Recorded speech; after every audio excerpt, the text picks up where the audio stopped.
আমার বর্তমানে বয়স চলে 36, 37। তো আজ থেকে 37 বছর আগে আমি কি ছিলাম? আমার অস্তিত্বই ছিল না। আমার কোনো নাম ছিল না, আমার কোনো গ্রাম ছিল না, আমার কোনো অ্যাড্রেস ছিল না, আমার কোনো পরিচিতি ছিল না। আজ থেকে আরো 37 বছর পরে একটু খেয়াল করেন তো, এখন তো 37, আরো 37 ধরেন বাঁচলাম। এরপরে আমি দুনিয়া দুনিয়া থাকবে, কিন্তু আমি নাই। আজকে কার জন্য আটকে আছে দুনিয়ার কাজ বলেন তো? আপনার দাদার জন্য? আপনার নানার জন্য? তো আপনাকে লাগে কেন? আপনাকে লাগে? লাগে না তো আমাকে। আমি দুনিয়া, একদিন কিছুই ছিলাম না। আল্লাহ বলেন, হাল আতা আলাল ইনসানি হিরুম মিনাদ দাহরি লাম ইয়াকুন শাইআম মাযকুরা। তুমি কিছু ছিলা, একটা সময় কিছুই ছিলা না, উল্লেখ করার মতো তুমি কিছুই ছিলা না। অস্তিত্বহীনের জগৎ থেকে তোমাকে আমি অস্তিত্ব আনলাম। তোমার বাবার পৃষ্ঠদেশ থেকে তোমার মায়ের গর্ভাশয়ে আমি তোমাকে ফেললাম। সেখানে আমি আল্লাহ তোমাকে একটু একটু করে তিলে তিলে বড় করলাম। 9 মাস 10 মাস পরে মায়ের পেট থেকে দুনিয়াতে তুমি আসো। দেখেন তো, দুনিয়ায় আসার পরে আমাদের অবস্থাটা কি? কাপড় নাই, চোপড় নাই, এভাবে চলে আসছি। আসার পরে কেউ যদি মুখে খাবার তুলে দেয় তাইলে খাইতে পারি, হ্যাঁ? তাও লিকুইড খাবার, এদিক দিয়ে দিলে এদিক দিয়ে পড়ে যায়, খালি মুছতে হয়। মেহমান একজন এসে আদর করে কোলে নিচে পেশাব করে দিছি গড়াইয়া। আসছে না নাই? হয়েছে না এরকম? আদর করে একটা কোলে নিচ্ছে না, এখনই না ডায়াপার আসছে নিয়ে। আজ থেকে 10 বছর আগে এগুলো ছিল নাকি? প্যাম্পাস ডায়াপার ছিল, এই কাঁথা টাতা নিয়ে কোলে নেওয়া লাগতো, তারপরে দিছে ওদিক দিয়ে জামাটা ভিজে শেষ। ইভেন রাসূল সাল্লাল্লাহু আলাইহি ওয়াসাল্লামের কোলে এরকম বাচ্চারা পেশাব করে দিছে, এরকম হাদিস আছে। আদর করে মায়েরা বাবারা আসলেই তো তার বাচ্চাকে রাসূল সাল্লাল্লাহু আলাইহি ওয়াসাল্লাম কোলে দিতেন, পেশাব করে দিতেন। তো কার কোলে উঠছে এটাও জানি না, পেশাব করে ভরাই দিচ্ছে। পেশাব পায়খানা করে লাভ। লিকুইড দিলে খেতে পারি, শক্ত কিছু খেতে পারি না। এই তো আমি, এই তো আমার ক্ষমতা। একজন যে বললেন ক্ষমতার অহংকার, এই তো ক্ষমতাটা তো এতটুকু। এরপরে যখন জোয়ান হয়েছে, এখন তো জোয়ান, এখানে একটা ভূমিকম্প হইলে কি অবস্থা হবে বলেন তো জোয়ানদের?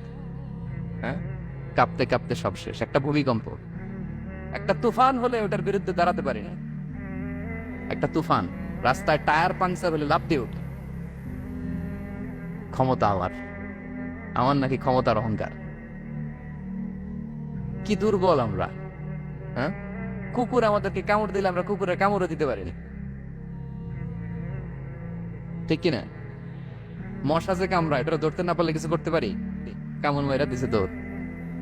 বল্লা পোকা এসে যদি কামড় দিয়ে দৌড়তে কিছু করতে পারেন? তো কিসের কিসের ক্ষমতা আপনার? এরপর আবার যদি 70-80 বছর হায়াত পাই, আবার আগের মতো যেখানে বসি ওইখানেই ডাইরেক্ট। আছে না নাই? বয়স যখন 80 হয়ে যায় আর থাকে শরীরের কন্ট্রোল, আবার যেখানে বসে ওইখানেই পেশাব পায়খানা। খাবার দিলে খাইতে পারি, পিঠটা বাঁকা হয়ে কুজু হয়ে গেছে। এর নাকি আবার অহংকার সাজে? অহংকার সাজে একজনের, আওয়াজ করে বলতে হবে তিনি কে?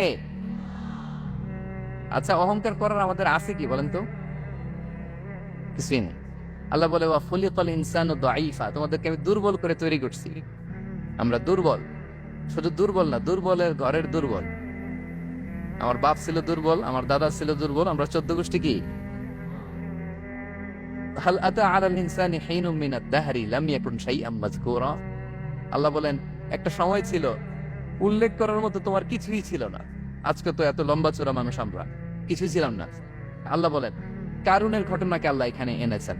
আল্লাহ বলেন, ইন্না ফারুনা কানা মিন কওমি মূসা। কারুন ছিল মুসা আলাইহিস সালামের কওমের লোক, মুসা আলাইহিস সালামের কাজিন ছিল মূলত।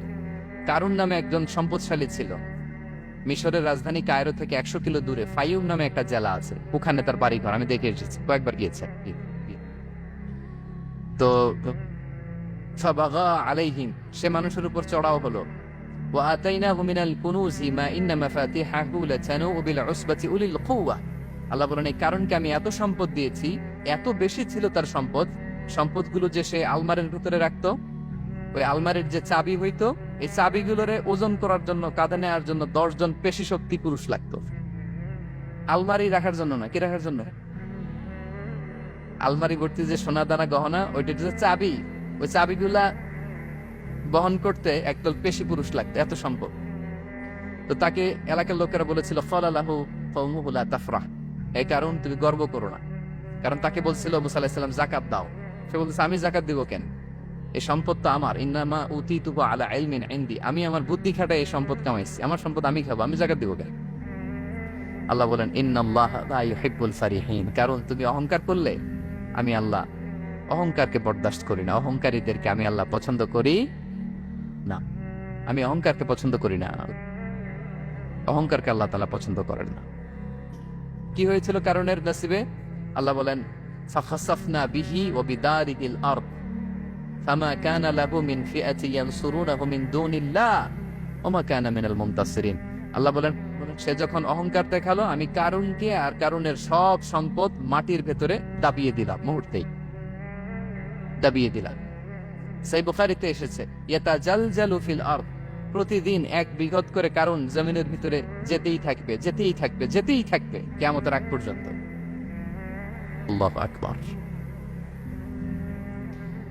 কারণ অহংকার করেছিল। আল্লাহ বলে আমি অহংকারীদের পছন্দ করি না। সূরা লোকমানে আল্লাহ বললেন ওয়ালা তুসাইর খাদ্দাকা লিন-নাস, মানুষ থেকে মুখ ফিরিও না।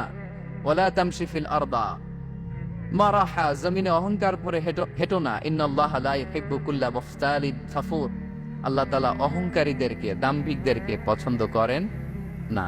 এই যে আমি বলছি যে 7 শ্রেণীর লোককে আল্লাহ পছন্দ করেন না, এটা আমার মন গড়া বানানো কথা? প্রতিটি কথার পেছনে কোরআনের যুক্তি আছে। কোরআনে আল্লাহ তাআলা বলছেন আল্লাহ অহংকারীদেরকে পছন্দ করেন না। ইংরেজিতে কি বলে? ইগো আছে আমাদের, হ্যাঁ ইগো, এটা ছেড়ে ফেলতে হবে, অহংকার করা যাবে না আমার প্রিয় ভাইয়েরা।